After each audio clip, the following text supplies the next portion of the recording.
ನಮಸ್ಕಾರ. ಹೊತ್ತ ಕರ್ನಾಟಕ ಮಧ್ಯಾಹ್ನ ನ್ಯೂಸ್ ನೋಡೋಕೆ ಸ್ವಾಗತ. ನಾನು ಪ್ರಿಯಾಂಕಾ ಶ್ರೀಗುರು. ಬನ್ನಿ ಕ್ವಿಕ್ ಆಗಿ ನೋಡೋಣ ಇಂದಿನ ಪ್ರಮುಖ ಸುದ್ದಿಗಳನ್ನು. ಬೀದರ್ ಜಿಲ್ಲೆಯ ಚುಟುಗುಪ್ಪ ತಾಲೂಕಿನ ಉಡ್ಮನಹಳ್ಳಿ ಗ್ರಾಮ ಪಂಚಾಯಿತಿ ವ್ಯಾಪ್ತಿಯ ಕಾರ್ಪಾಕ್ಪಳ್ಳಿ ಗ್ರಾಮದಲ್ಲಿ ತಾಂಡವಾಡುತ್ತಿರುವಂತಹ ಅಸ್ವಚ್ಛತೆಯ ಬಗ್ಗೆ ಪಂಚಾಯತ್ ಅಭಿವೃದ್ಧಿ ಅಧಿಕಾರಿಗಳ ದಿವ್ಯ ಮೌನದ ವಿರುದ್ಧ ಗ್ರಾಮಸ್ಥರು ಇದೀಗ ಆಕ್ರೋಶವನ್ನು ಹೊರಹಾಕಿದ್ದಾರೆ.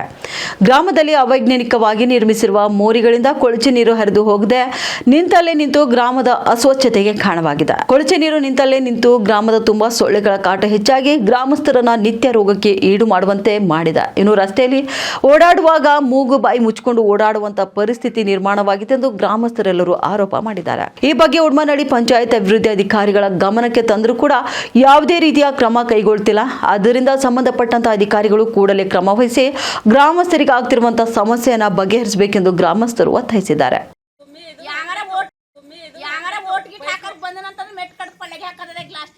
ಪೈಪ್ ಹಾಕಿದ್ರು ಗಲೀಜ್ ಆಗಲ್ದು. ಪೈಪ್ ಹಾಕಲ್ರು ಎಲ್ಲ ಮಾಡ ಹಿಂಗೆ ನೀರ್ ಬಿಟ್ರೆ ಕಾಲಿನ ಬರಬರ್ರಿ ಮಾಡ್ಯಾರ. ಕಾಲಿನ ನೋಡ್ರಿ ಯಾವ ರೀತಿ ಅದ ನೋಡ್ರಿ, ಹಾದಿ ನೋಡ್ರಿ, ಓಡಾಡ್ತಾ ಸಣ್ಣ ಸಣ್ಣ ಮಕ್ಕಳು ಓಡಾಡ್ತಾ ಹಿಂಗ ಇದ್ರ ಸಾಯ್ಬೇಕ ಮಕ್ಕಳು. ಯಾರ ಓಟ್ ಗಿಟ್ ಹಾಕರ್ ಬಂದನಂತಂದ್ರೆ ಮೆಟ್ ಕಡ್ ಪಲ್ಲೆಗೆ ಹಾಕದ ಗ್ಲಾಸ್ಟಿಗೆ. ಪೈಪ್ ಹಾಕಿದ್ರು ಗಲೀಜ್ ಆಗಲ್ದು. ಪೈಪ್ ಹಾಕಲ್ರು ಎಲ್ಲ ಮಾಡ ಹಿಂಗೆ ನೀರ್ ಬಿಟ್ರೆ ಕಾಲಿನ ಬರಬರ್ರಿ ಮಾಡ್ಯಾರ. ಕಾಲಿನ ನೋಡ್ರಿ ಯಾವ ರೀತಿ ಅದ ನೋಡ್ರಿ, ಹಾದಿ ನೋಡ್ರಿ, ಓಡಾಡ್ತಾ ಸಣ್ಣ ಸಣ್ಣ ಮಕ್ಕಳು ಓಡಾಡ್ತಾ ಹಿಂಗ ಇದ್ರ ಸಾಯ್ಬೇಕ ಮಕ್ಕಳು.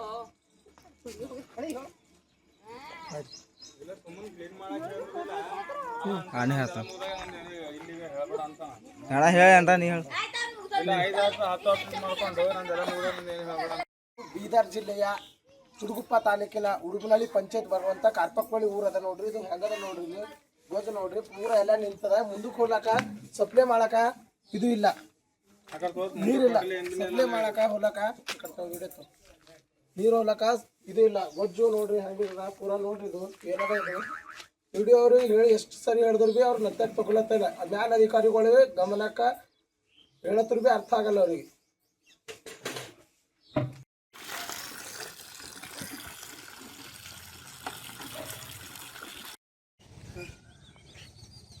ಇತ್ತನಿದ್ರಲ್ಲ ಹೇಳ್ರಿ ಹಾಕ್ಬಿಡ ಪೂರ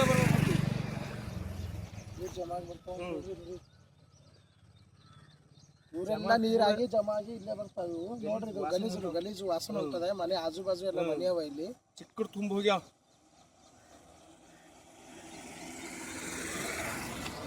ಸರ್ಕಾರಿ ಕನ್ನಡ ಶಾಲೆಯಲ್ಲಿ ಸೀಮಂತ ನಡೆದ ವಿಚಾರಕ್ಕೆ ಅಥಣಿ ಕ್ಷೇತ್ರ ಶಿಕ್ಷಣಾಧಿಕಾರಿ ಎಂಆರ್ ಮುಂಜೆ ಪ್ರತಿಕ್ರಿಯಿಸಿದ್ದಾರೆ. ಶಿಕ್ಷಕರ ಕಡೆಯಿಂದ ವರದಿ ಪಡೆದು ತಪ್ಪಿಸ್ಥರ ಮೇಲೆ ಕ್ರಮ ಕೈಗೊಳ್ಳಲಾಗುವುದೆಂದು ಉತ್ತರ ಕರ್ನಾಟಕ ಸುದ್ದಿವಾಹಿನಿಗೆ ತಿಳಿಸಿದ್ದಾರೆ.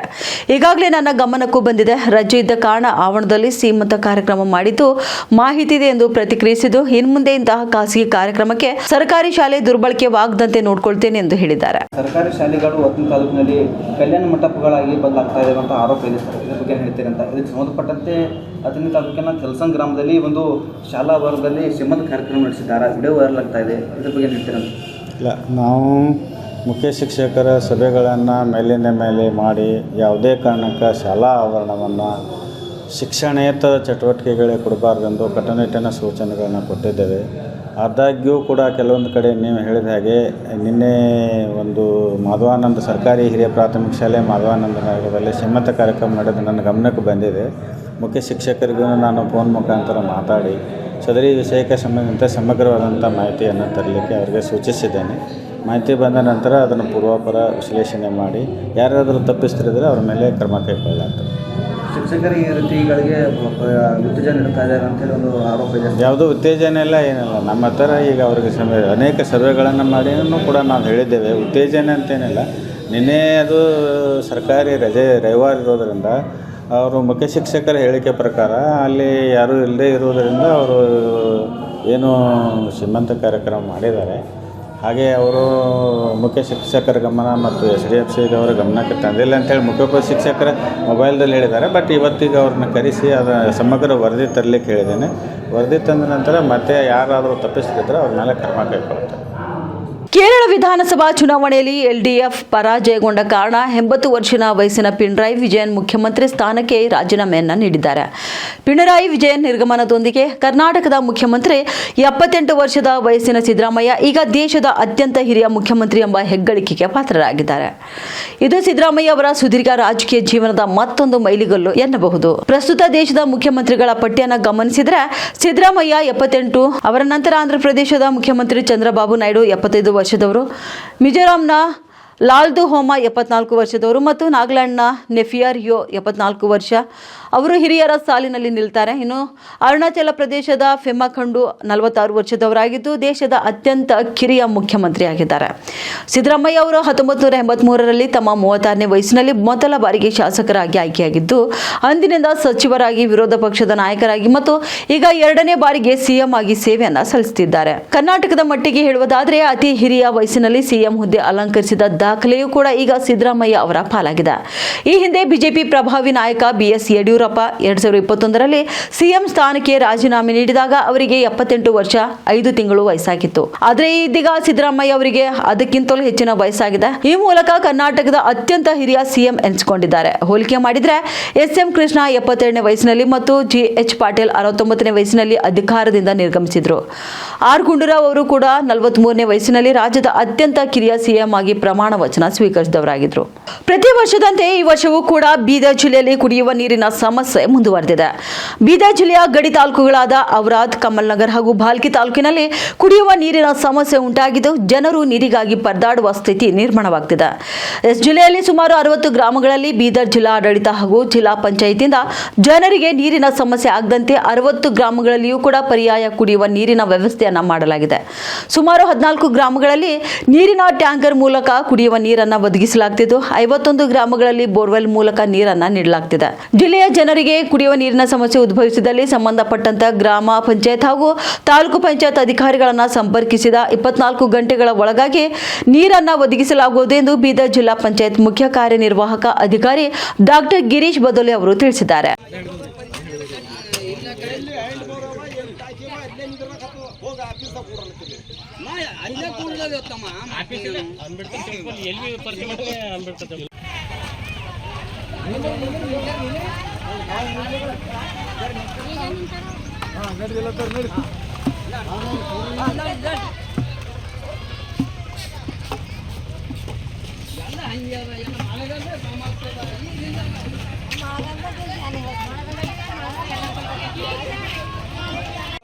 ಬೇಕೇ ಬೇಕು ನೀರು ಬೇಕಂತ ಸುಮ್ಮನೆ ಕೊಡಗಳಲ್ಲ ನಾವಿಲ್ಲ ಅವ್ರಿಗೆ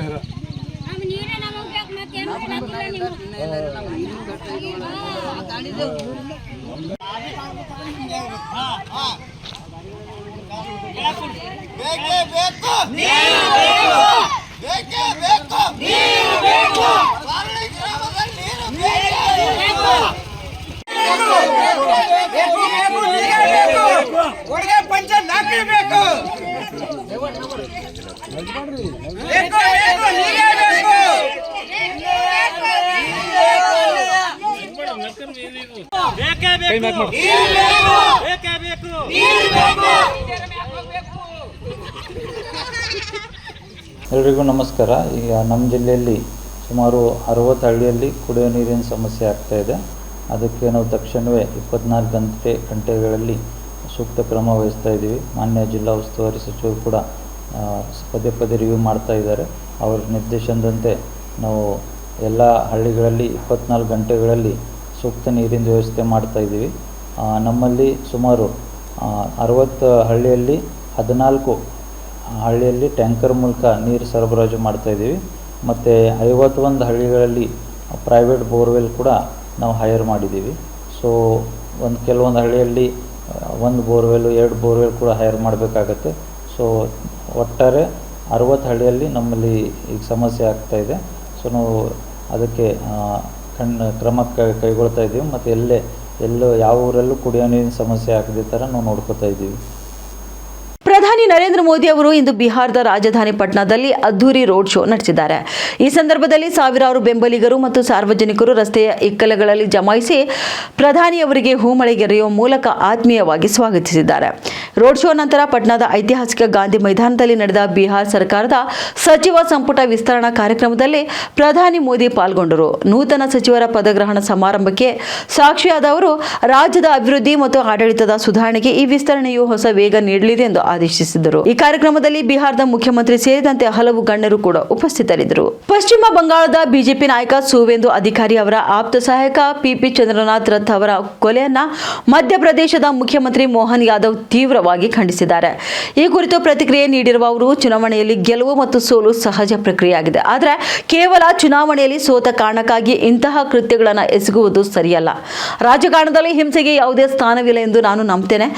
ಹೀಗಂತ ಅಸಮಾಧಾನ ವ್ಯಕ್ತಪಡಿಸಿದ್ದಾರೆ. ಇನ್ನು ಪಶ್ಚಿಮ ಬಂಗಾಳದಲ್ಲಿ ಬಿಜೆಪಿ ಕಾರ್ಯಕರ್ತರ ಮೇಲೆಯೂ ಕೂಡ ನಡೆಯುತ್ತಿರುವಂತಹ ಸರಣಿ ದಾಳಿಗಳ ಬಗ್ಗೆಯೂ ಅವರು ಈ ಸಂದರ್ಭದಲ್ಲಿ ಆತಂಕ ವ್ಯಕ್ತಪಡಿಸಿದ್ದಾರೆ. ಬಿಹಾರದಲ್ಲಿ ರಾಜಕೀಯ ಚುನಾವಣೆಗಳು ಚುರುಕುಗೊಂಡಿದ್ದು, ಮುಖ್ಯಮಂತ್ರಿ ಸಾಮ್ರಾಟ್ ಚೌಧರಿ ನೇತೃತ್ವದ ಸಚಿವ ಸಂಪುಟ ಇಂದು ಅಧಿಕೃತವಾಗಿ ವಿಸ್ತರಣೆಗೊಂಡಿದೆ. ಪಟ್ನಾದ ಗಾಂಧಿ ಮೈದಾನದಲ್ಲಿ ನಡೆದ ಅದ್ದೂರಿ ಸಮಾರಂಭದಲ್ಲಿ ಭಗವಾನ್ ಸಿಂಗ್ ಕುಶ್ವಾಹಾ, ಅರುಣ್ ಶಂಕರ್ ಪ್ರಸಾದ್, ಮದನ್ ಸಾಹನಿ, ಸಂತೋಷ್ ಕುಮಾರ್ ಸುಮನ್ ಹಾಗೂ ರಾಮ ನಿಷಾದ್ ಅವರು ನೂತನ ಸಚಿವರಾಗಿ ಪ್ರಮಾಣ ವಚನವನ್ನು ಸ್ವೀಕರಿಸಿದ್ದಾರೆ.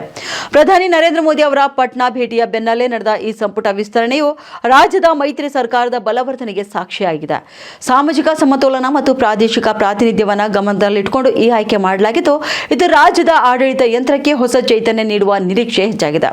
ಈ ಭೇಟಿಯ ಭಾಗವಾಗಿ ಪ್ರಧಾನಿಯವರು ಪಟ್ನಾದಲ್ಲಿ ಬೃಹತ್ ರೋಡ್ ಶೋ ಕೂಡ ನಡೆಸಿ ಸಾರ್ವಜನಿಕರ ಗಮನ ಸೆಳೆದರು. ಪಟ್ನಾದ ಐತಿಹಾಸಿಕ ಗಾಂಧಿ ಮೈದಾನದಲ್ಲಿ ಇಂದು ನಡೆದ ಬಿಹಾರ ಸರ್ಕಾರದ ಸಚಿವ ಸಂಪುಟ ವಿಸ್ತರಣಾ ಕಾರ್ಯಕ್ರಮವು ರಾಷ್ಟ್ರಮಟ್ಟದ ನಾಯಕರ ಸಮಾಗಮಕ್ಕೆ ಸಾಕ್ಷಿಯಾಯಿತು. ಕೇಂದ್ರ ಗೃಹ ಸಚಿವ ಅಮಿತ್ ಶಾ, ರಕ್ಷಣಾ ಸಚಿವ ರಾಜನಾಥ್ ಸಿಂಗ್ ಮತ್ತು ಕೇಂದ್ರ ಸಚಿವ ಜೆಪಿ ನಡ್ಡಾ ಸೇರಿದಂತೆ ಬಿಜೆಪಿಯ ಉನ್ನತ ಮಟ್ಟದ ನಾಯಕರು ಈ ಸಮಾರಂಭದಲ್ಲಿ ಪಾಲ್ಗೊಂಡು ನೂತನ ಸಚಿವರಿಗೆ ಶುಭ ಕೋರಿದರು. ಪ್ರಧಾನಿ ಮೋದಿ ಅವರ ರೋಡ್ ಶೋ ಬೆನ್ನಲ್ಲೇ ನಡೆದ ಈ ಕಾರ್ಯಕ್ರಮವು ಬಿಹಾರದಲ್ಲಿ ಎನ್ಡಿಎ ಮೈತ್ರಿಕೂಟದ ಒಗ್ಗಟ್ಟು ಮತ್ತು ಶಕ್ತಿಯನ್ನು ಪ್ರದರ್ಶಿಸಿತು. ಕೇಂದ್ರದ ಪ್ರಮುಖ ನಾಯಕರ ಸಮ್ಮುಖದಲ್ಲಿ ನಡೆದ ಈ ಪದಗ್ರಹಣವು ರಾಜ್ಯದ ರಾಜಕೀಯ ಮತ್ತು ಆಡಳಿತಾತ್ಮಕ ದಿಕ್ಕನ್ನು ಬಲಪಡಿಸುವ ಸೂಚನೆಯನ್ನು ನೀಡಿದೆ. ಸಚಿವ ಸಂಪುಟಕ್ಕೆ ಹೊಸ ಸದಸ್ಯರ ಸೇರ್ಪಡೆಯು ರಾಜ್ಯದ ಅಭಿವೃದ್ಧಿ ಯೋಜನೆಗಳಿಗೆ ವೇಗ ನೀಡಲಿದ್ದು, ಮುಂಬರುವ ಚುನಾವಣೆಗಳ ದೃಷ್ಟಿಯಿಂದಲೂ ಕೂಡ ಈ ಬೆಳವಣಿಗೆ ಅತ್ಯಂತ ಮಹತ್ವದಾಗಿದೆ. ಕೇಂದ್ರ ಮತ್ತು ರಾಜ್ಯದ ನಡುವಿನ ಸಮನ್ವಯವನ್ನು ಈ ನಾಯಕರ ಉಪಸ್ಥಿತಿಯು ಮತ್ತಷ್ಟು ಎತ್ತಿ ತೋರಿಸಿದೆ. ಉತ್ತರ ಕರ್ನಾಟಕ ಮತ್ತು ಮಧ್ಯ ಕರ್ನಾಟಕದ ಸಂಪರ್ಕ ಸೇತುವಾಗಿ ಬೆಂಗಳೂರು ಹಾಗೂ ಮುಂಬೈ ಸೂಪರ್ ಫಾಸ್ಟ್ ರೈಲು ಜೂನ್ ಅಂತ್ಯದೊಳಗೆ ಸಂಚಾರ ಆರಂಭಿಸಲಿದೆ. ಅಲ್ಲದೆ ನಂತರದ ದಿನಗಳಲ್ಲಿ ಇದು ವಂದೇ ಭಾರತ್ ಸ್ಲೀಪರ್ ರೈಲಾಗಿ ಪರಿವರ್ತನೆಗೊಳ್ಳುವ ಸೂಚನೆ ಸಹ ಸಿಕ್ಕಿದೆ. ಈ ಕುರಿತಂತೆ ಕೇಂದ್ರ ರೈಲ್ವೆ ಸಚಿವ ಅಶ್ವಿನಿ ವೈಷ್ಣವ್ ಅವರು ಕೇಂದ್ರ ಆಹಾರ ಮತ್ತು ನಾಗರಿಕ ಸರಬರಾಜು ಸಚಿವ ಪ್ರಹ್ಲಾದ್ ಜೋಶಿ ಅವರೊಂದಿಗೆ ಮಾಹಿತಿಯನ್ನು ಹಂಚಿಕೊಂಡಿದ್ದಾರೆ.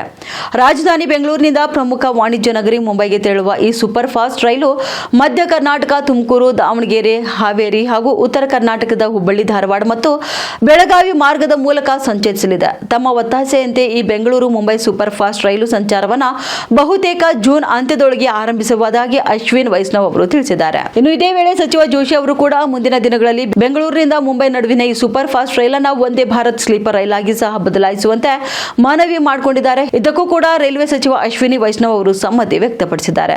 ಹಾಗೆಯೇ ಹುಬ್ಬಳ್ಳಿಯ ಶ್ರೀ ಸಿದ್ದಾರೂಢ ಸ್ವಾಮೀಜಿ ರೈಲ್ವೆ ನಿಲ್ದಾಣದ ನವೀಕರಣ ಮತ್ತು ಹೆಚ್ಚಿನ ಅತ್ಯಾಧುನಿಕ ಸೌಕರ್ಯಗಳನ್ನು ಕಲ್ಪಿಸುವ ಕುರಿತು ಸಚಿವ ಜೋಶಿ ಅವರು ರೈಲ್ವೆ ಸಚಿವರೊಂದಿಗೆ ಚರ್ಚೆ ಕೂಡ ನಡೆಸಿದ್ದಾರೆ. ಬೆಳಗಾವಿ ಸಂಸದರು ಮಾಜಿ ಸಿಎಂ ಆದ ಜಗದೀಶ್ ಶೆಟ್ಟರ್ ಅವರ ಪ್ರಸ್ತಾವನೆಯಂತೆ ಲೋಕಾಪುರದಿಂದ ಸವದತ್ತಿ ಹಾಗೂ ಧಾರವಾಡ ರೈಲ್ವೆ ಮಾರ್ಗ ಪುನರ್ ಸರ್ವೆ ಬಗ್ಗೆ ಸಹ ಸಚಿವದ್ವಯರು ಸುದೀರ್ಘ ಚರ್ಚೆ ನಡೆಸಿದ್ದು, ಈ ಸಂಬಂಧಪಟ್ಟಂತೆ ರೈಲ್ವೆ ಸಚಿವರು ಸಕಾರಾತ್ಮಕವಾಗಿ ಸ್ಪಂದಿಸಿದ್ದಾರೆ ಎಂದು ಸಚಿವ ಪ್ರಹ್ಲಾದ್ ಜೋಶಿ ಅವರು ತಿಳಿಸಿದ್ದಾರೆ. ಬೆಂಗಳೂರಿನಿಂದ ಮುಂಬೈ ಸೂಪರ್ ಫಾಸ್ಟ್ ನೂತನ ರೈಲು ಸಂಚಾರಕ್ಕೆ ಅನುವು ಮಾಡಿಕೊಟ್ಟ ಪ್ರಧಾನಿ ನರೇಂದ್ರ ಮೋದಿ ಮತ್ತು ಕೇಂದ್ರ ರೈಲ್ವೆ ಸಚಿವ ಅಶ್ವಿನಿ ವೈಷ್ಣವ್ ಹಾಗೂ ರೈಲ್ವೆ ಖಾತೆ ರಾಜ್ಯ ಸಚಿವ ವಿ ಸೋಮಣ್ಣ ಅವರಿಗೆ ರಾಜ್ಯದ ಪರವಾಗಿ ಸಚಿವ ಪ್ರಹ್ಲಾದ್ ಜೋಶಿ ಧನ್ಯವಾದಗಳನ್ನು ಅರ್ಪಿಸಿದ್ದಾರೆ. ಇವಾಗಿದ್ದು ಇಂದಿನ ಪ್ರಮುಖ ಸುದ್ದಿಗಳು. ಮತ್ತೆ ಭೇಟಿಯಾಗೋಣ ಮುಂದಿನ ರೌಂಡ್ ಅಪ್ ನಲ್ಲಿ. ನಮಸ್ಕಾರಗಳು.